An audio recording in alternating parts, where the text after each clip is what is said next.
perpisahan di SD Muhammadiyah 12 Belanda. Para sekolahnya mampu. Di program muncul berbagai cita-cita. Ternyata ada yang cita-citanya apa? Jadi CEO. SD cita-cita CEO. Nanti apa CEO?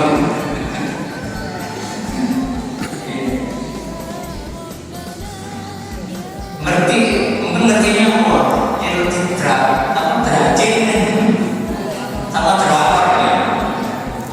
Ceritanya itu mesti jadi CEO terus kaya-kaya. Dipikir dengan jadi CEO itu kaya-kaya kan? Padahal yang bakal banyak. Ini menunjukkan bahwa saya cenderung manusia itu di situ. Maka Allah menggunakan kata tiga yang Allah cantumkan di dalam Al-Quran surah Fatir ayat 29 hingga 30. Allah berfirman, "A'udzu billahi minasyaitonir rajim.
Jadi tijarah atau perdagangan yang tidak akan rugi, tijarah lan tidak hanya pergi haji saja.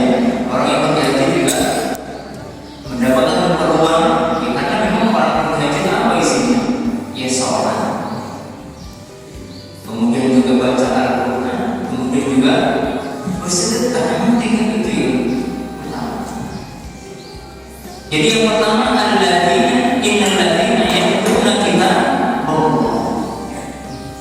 sesungguhnya orang-orang yang senantiasa membaca kitab Allah.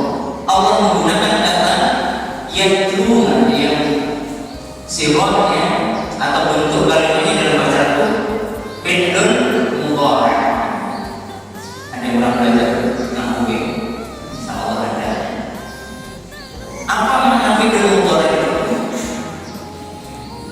Fi'il atau kata-kata kalau dari bahasa Inggris menunjukkan present continuous tense, pekerjaan yang sedang, akan, sedang, dan terus dilakukan.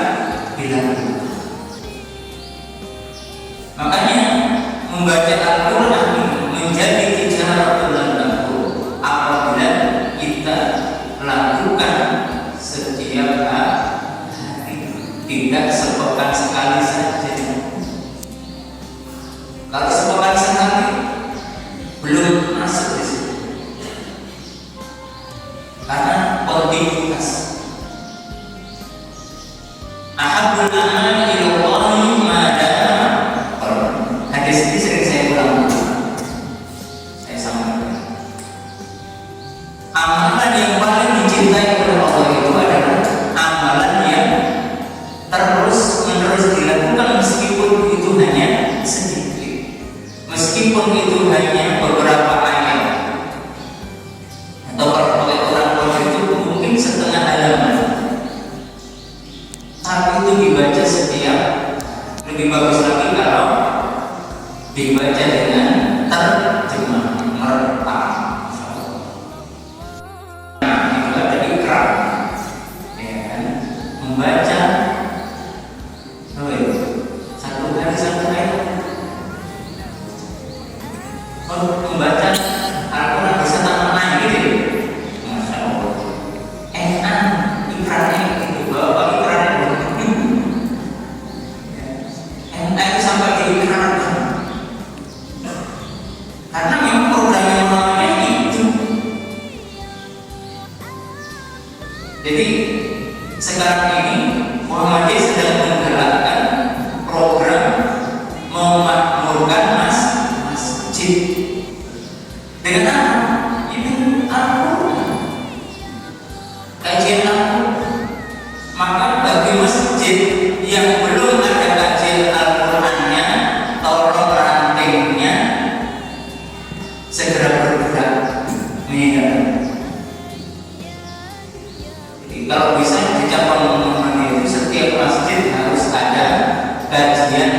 betul-betul punya bisnis yang nggak rugi.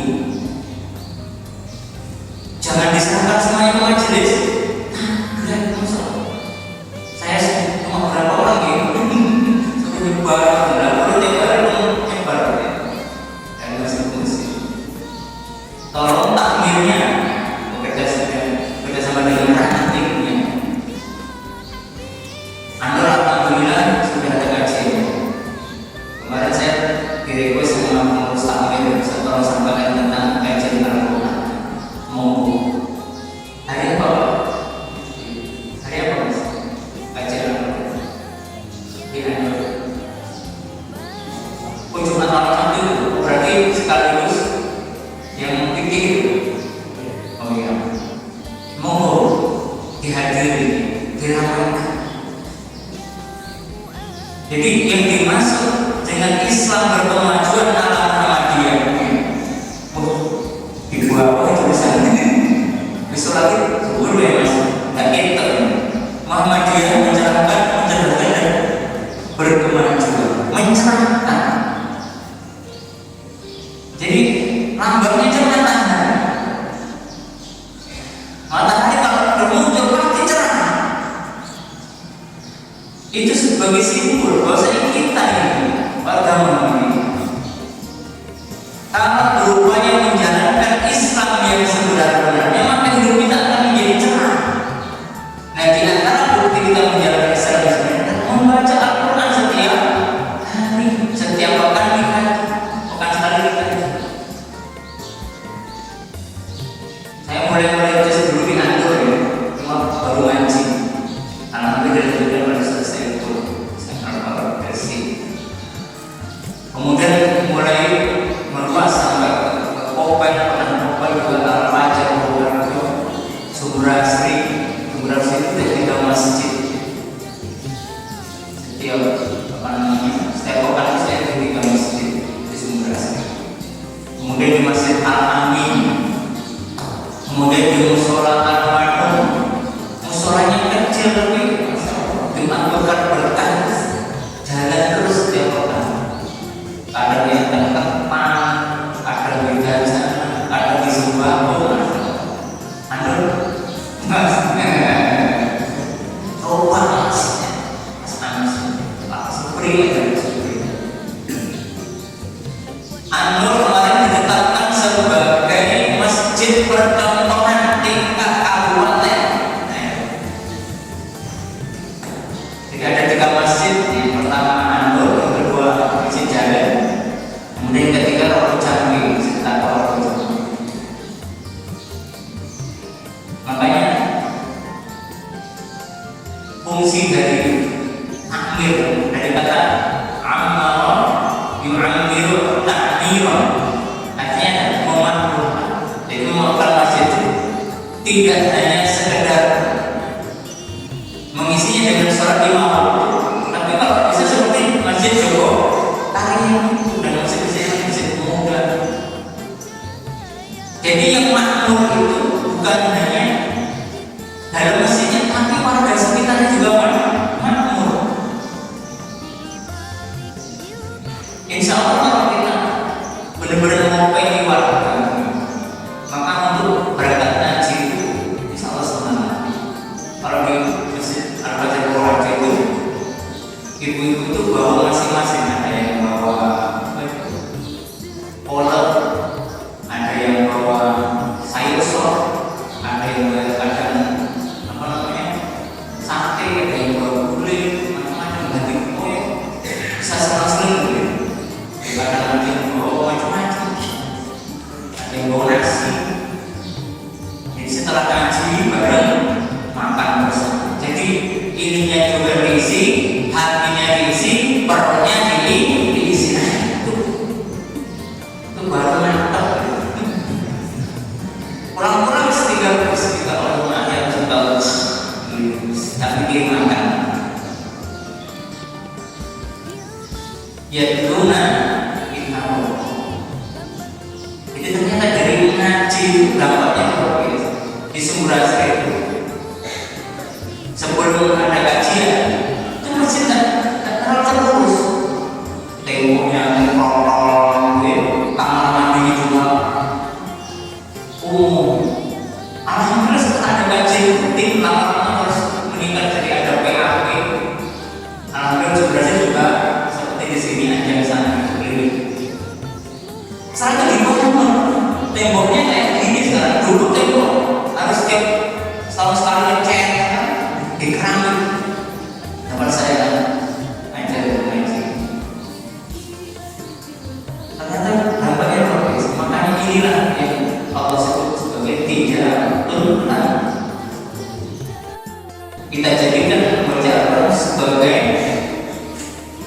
namanya, kalau bisa tradisi, karena di Indonesia ini yang namanya tradisi itu kayaknya sesuatu yang nggak boleh ditinggalkan.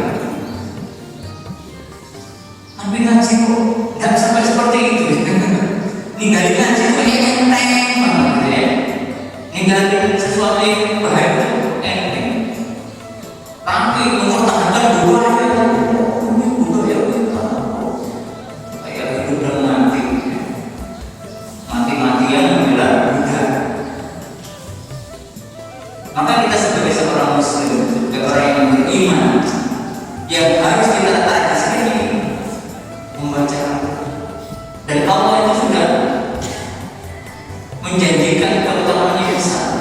Bahkan orang yang senang membaca Al-Quran dengan sungguh-sungguh itu termasuk orang yang benar-benar beriman kepada sebagai bukti bahwa dia beriman kepada Allah. Bagaimana dalam surat Al-Baqarah? A'udzu billahi minasyaitonir rajim. Alladzina atainahumul kitaba yatlunahu haqqa tilawatihi ulaika yu'minuna bihi wa man yakfur bihi fa ulaika humul khasirun. Alladzina atainahumul kitab, orang-orang yang telah kami beri kita Al-Quran. Yatlunahu haqqa tilawatihi, kemudian dia membacanya setiap hari dengan sungguh-sungguh. Ulaika yu'minuna bihi, maka mereka itulah orang-orang yang benar-benar beriman kepada Al-Quran. Al-Quran, iman kepada Allah. Salah satu rukun iman yang enam itu adalah iman kepada kitab-kitab Allah. Bagaimana kita bisa mengklaim, menganggap diri kita beriman kepada kitab Allah kalau kita jarang atau bahkan sama sekali tidak pernah membaca? Maka saya tidak bosan menyampaikan materi tentang Al-Quran gimana pun sering saya singgung. Karena krisis sekarang ini, di zaman sekarang itu ngaji belum menjadi budaya. Seingat saya ketika waktu saya kecil, ketika saya menyusuri mau pergi ngaji dini, di dalam rumah itu saya lewati terdengar teman baca Al-Quran meskipun nanggapnya itu nanggap Jawa gitu ya. Belum sekarang di kota. Pernah saya mendengar persis nanggap Jawa gitu, tapi saya nggak bisa tirukan. Tapi ada sekarang ini pindah. Jadi habis maghrib bukan yang baca Al-Quran tapi apa? Scroll HP atau di depan TV sinetron.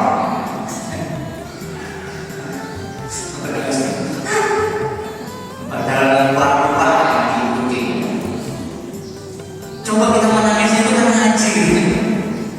Sesekali itu baca Al-Quran, kangen dengan surga.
baju ada logonya di sini.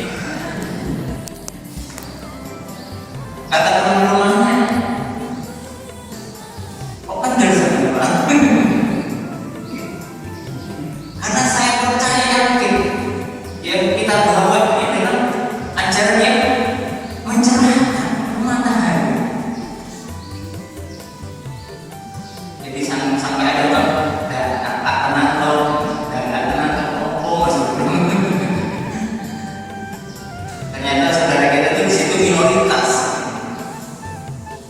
Makanya sengaja yang diundang saya salah paham.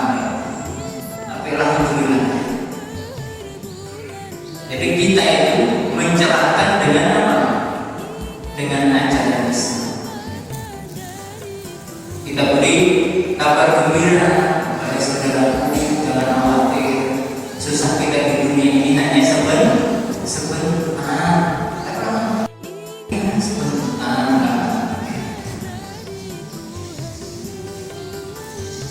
Itu yang pertama. Hijrah dulu yang pertama membaca.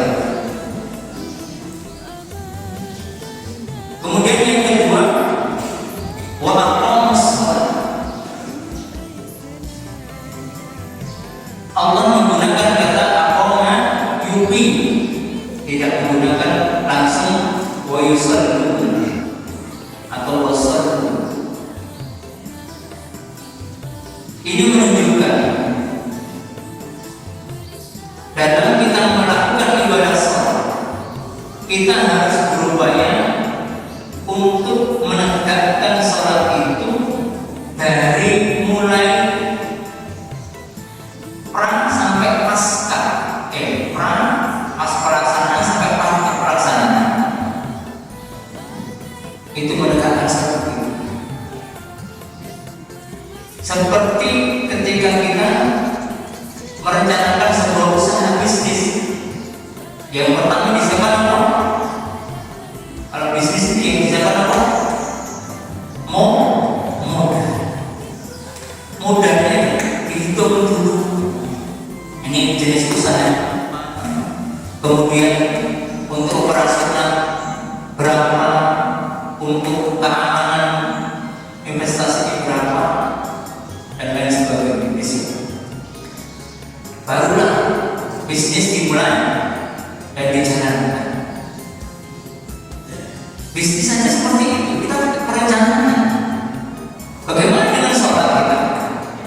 Apa syukur sholat sembahyang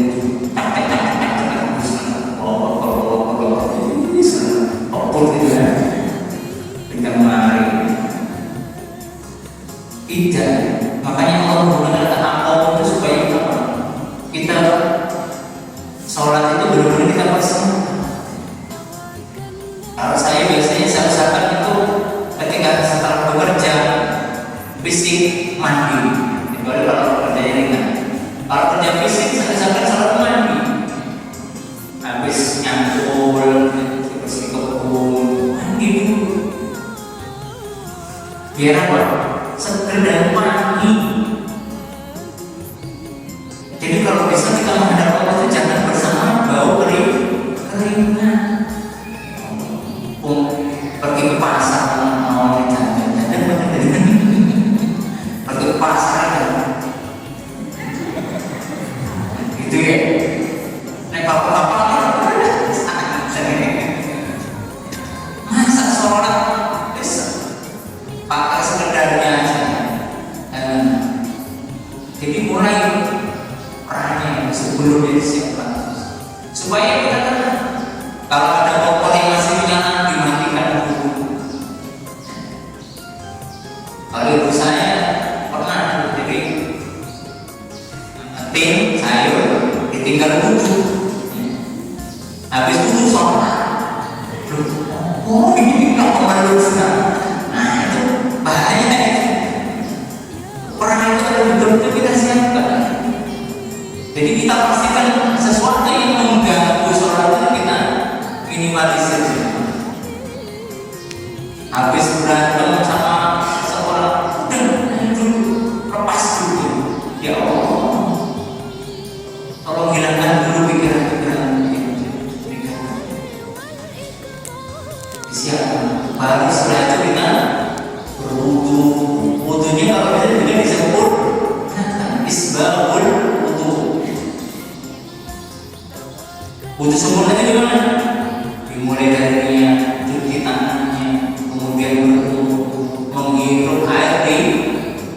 Umur sekaligus menghirup air dingin dulu ya. Cukup satu tangan kiri ini langsung dihirup sambil dibuat kumur-kumur. Kemudian itu namanya istinsah, menghirup. Istinsah menghembuskan beban. Perintah itu sehat. Setelah itu mencuci muka, kalau bisa benar-benar digosok, jangan menggini ya. Ada yang muncul kecil, bukan begitu, bukan rasanya yang diminta, tapi apa? Bersih, digosok, dilap sampai perlukan ini bersih. Makanya kenapa kok 3 kali itu supaya benar-benar bersih. Dan itu juga ganjil juga. Allah menyukai kita Allah fitrun yang betul-betul Allah itu ganjil dan menyukai sesuatu yang ganjil. Setelah itu, setelah mencuci muka, tangan digosok juga dari tangan sampai siku-siku digosok. Jangan cuma diturunkan ini, yang penting basah. Itu belum sempurna. Baru setelah itu mengusap kepala, ya. Bukan membasuh, mengusap. Kan sih, toyo bukan begitu mengusap ya, dari mulai ubun-ubun ini sampai ke tengkuk, kembali lagi ke ubun-ubun baru langsung telinga ya. Yang jempolnya ini di luar telinga, yang ibu jarinya di dalam telinga. Cukup satu kali. Baru setelah itu membasuh kakinya dibasuh sampai ke mata. Dan tidak cukup disilang-silang di antara jari kaki menggunakan ini jari supaya bersih. Makanya orang biasa jari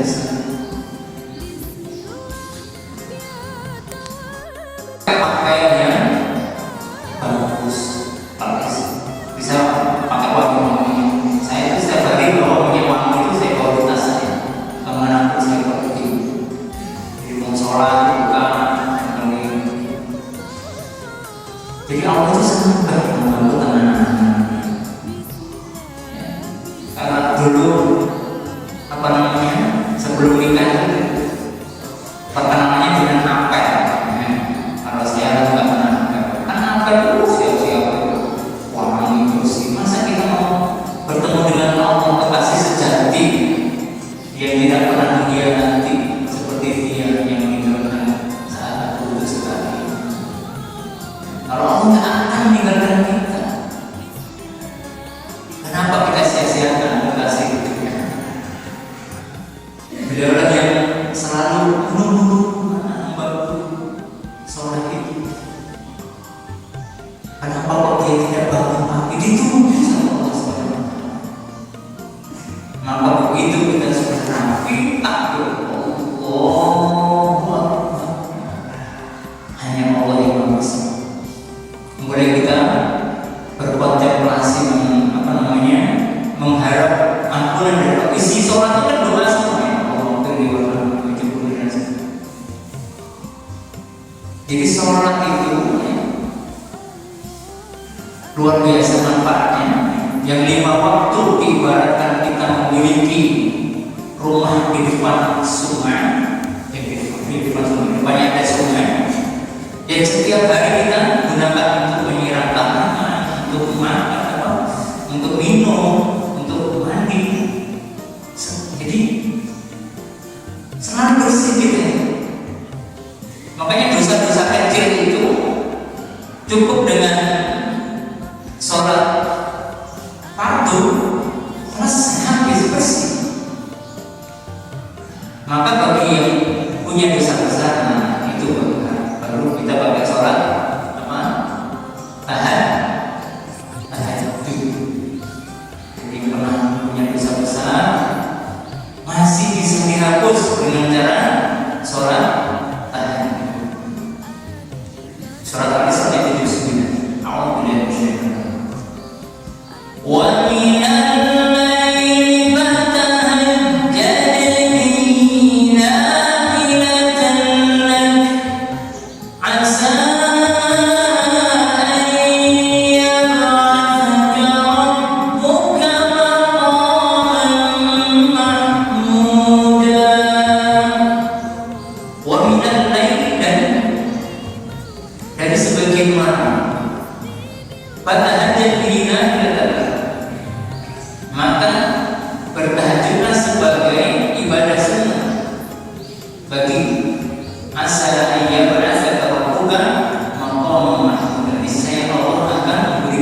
kedudukan yang terpuji. Di dalam sebuah hadis Rasulullah menganjurkan kepada kita, alaikum biqiyamil lail, hendaklah kamu melakukan qiyamul lail, fa innahu da'us salih, karena qiyamul lail itu merupakan kebiasaan orang-orang soleh qablakum, sebelum kamu. Wa huwa qurbatun ila rabbikum, dan tahajud itu juga dapat mendekatkan kita kepada Allah, ila rabbikum, untuk kamu sekalian. Wa maghfiratun lis-sayyi'at, dan dapat menghapus banyak dosa. Jadi kalau dosanya besar, jangan putus asa. Dosanya besar, gak mau tahajud, kasihan dari PGB, kasihan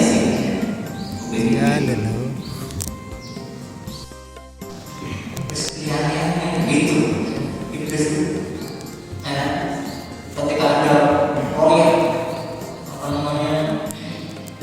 menjatuhkan nama Allah, ketika ketemu orang tahajud, bisa begini.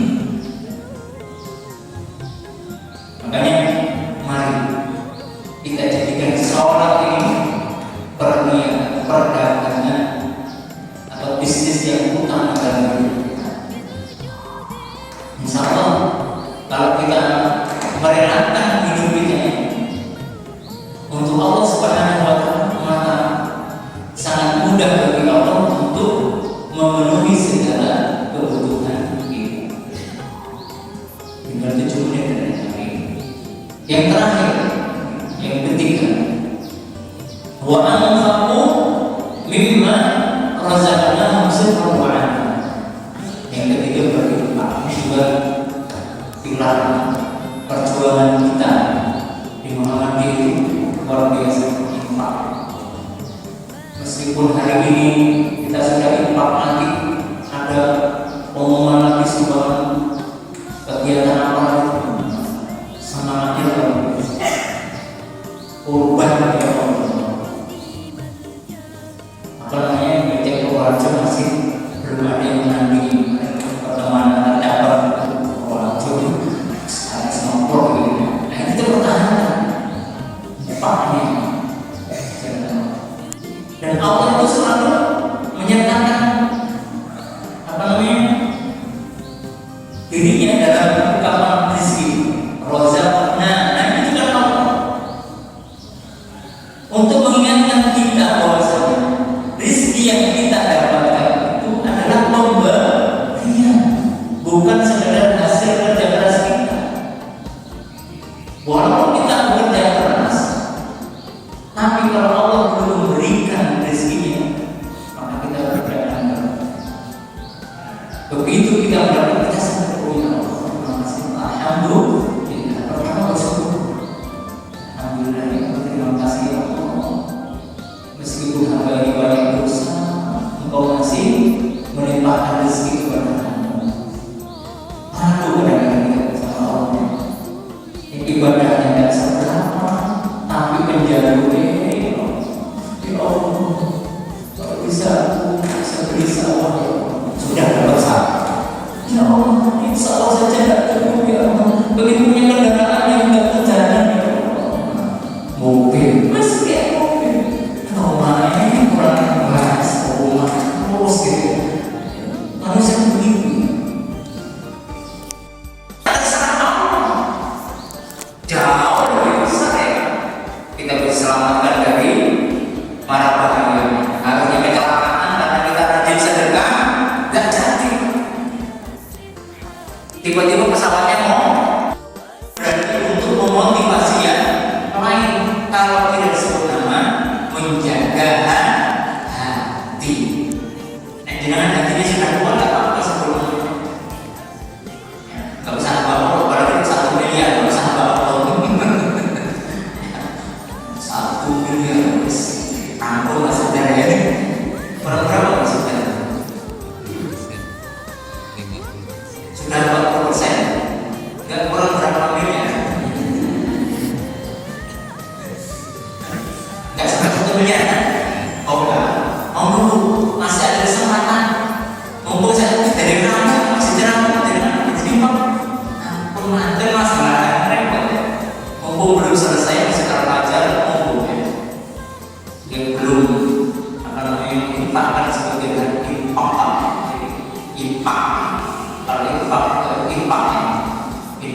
iuran paksa. Iya, kita kalau nggak memaksa diri kita itu, kamu tak aja jadi dipaksa, kamu mending mulai. Coba pulau yang sekarang baru naik kelas dibangunkan, mas tambah orang rapi ya, ayo tangi orang, daripada tingginya tanah, ini lebih baik tinggi sekarang, harus dipaksa. Di ayat ini dulu saya juga sampaikan dengan tema berbeda, yaitu terkadang kebaikan itu harus dipaksa. Memang jadi itu membangun kebiasaan baru itu, membiasakan keadaan itu. Awalnya tentu kita harus memaksa diri kita. Lebih baik terpaksa masuk surga daripada sukarela masuk neraka. Quotes-nya yang terakhir. Jadi lebih baik kita memaksa diri kita untuk baca Al-Quran, masih ngantuk-ngantuk. Itu lebih baik daripada kita sukarela tidur, tapi tahu-tahu pahalanya tidak cukup. Lebih baik kita memaksa diri kita untuk sholat malam daripada kita sukarela tidur lagi, tidak dapat pahala. Lebih baik kita memaksa diri kita untuk berinfak, walaupun kita juga butuh, tapi setelah itu kita akan dibantu oleh Allah atas segala kebutuhan kita. Alhamdulillah 4 jam 6, mudah-mudahan 3 hari ini bisa kita lakukan dalam kehidupan dan juga bisa menjadi bekal kita untuk